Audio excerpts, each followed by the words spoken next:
యెషయా గ్రంథము 55వ అధ్యాయము. దప్పిగొనిన వారలారా, నీళ్ల యొద్దకు రండి. రూకలు లేని వారలారా, మీరు వచ్చి కొని భోజనము చేయుడి. రండి, రూకలు లేకపోయినను ఏమియూ నీయకయే ద్రాక్షరసమును పాలను కొనుడి. ఆహారము కాని దాని కొరకు మీరేల రూకలిచ్చెదరు? సంతుష్టి కలుగజేయని దాని కొరకు మీ కష్టార్జితమును ఎందుకు వ్యయపరచెదరు? నా మాట జాగ్రత్తగా ఆలకించి మంచి పదార్థము భుజించుడి. మీ ప్రాణము సారమైన దాని యందు సుఖింపనీయుడి. చెవియొగ్గి నా యొద్దకు రండి. మీరు వినిన ఎడల మీరు బ్రతుకుదురు. నేను మీతో నిత్య నిబంధన చేసెదను. దావీదునకు చూపిన శాశ్వత కృపను మీకు చూపుదును.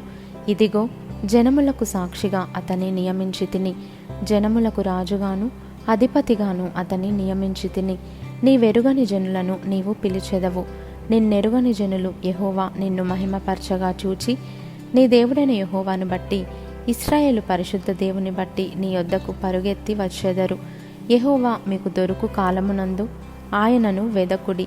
ఆయన సమీపములో ఉండగా ఆయనను వేడుకొనుడి. భక్తిహీనులు తమ మార్గమును విడువవలెను. దుష్టులు తమ తలంపులను మానవలెను.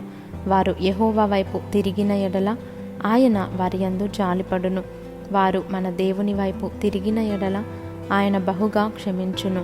నా తలంపులు మీ తలంపుల వంటివి కావు, మీ త్రోవలు నా త్రోవల వంటివి కావు. ఇదే యెహోవా వాక్కు. ఆకాశములు భూమికి పైన ఎంత ఎత్తుగా ఉన్నవో, మీ మార్గముల కంటే నా మార్గములు, మీ తలంపుల కంటే నా తలంపులు అంత ఎత్తుగా ఉన్నవి. వర్షమును హిమమును ఆకాశము నుండి వచ్చి అక్కడికి ఏలాగు మరలక, భూమిని తడిపి విత్తువానికి విత్తనమును, భుజించువానికి ఆహారమును కలుగుటకై అది చిగిర్చి వర్ధిల్లునట్లు చేయునో, అలాగే నా నోట నుండి వచ్చు వచనమును ఉండును. నిష్ఫలముగా నా యొద్దకు మరలక అది నాకు అనుకూలమైన దాన్ని నెరవేర్చును. నేను పంపిన కార్యమును సఫలము చేయును. మీరు సంతోషముగా బయలువెల్లుదురు. సమాధానము పొంది తోడుకొని పోబడుదురు. మీ ఎదుట పర్వతములను మెట్టలను సంగీతనాదము చేయును. పొలములోని చెట్లన్నయు చప్పట్లు కొట్టును. ముండ్ల చెట్లకు బదులుగా దేవదారు వృక్షములు మొలుచును.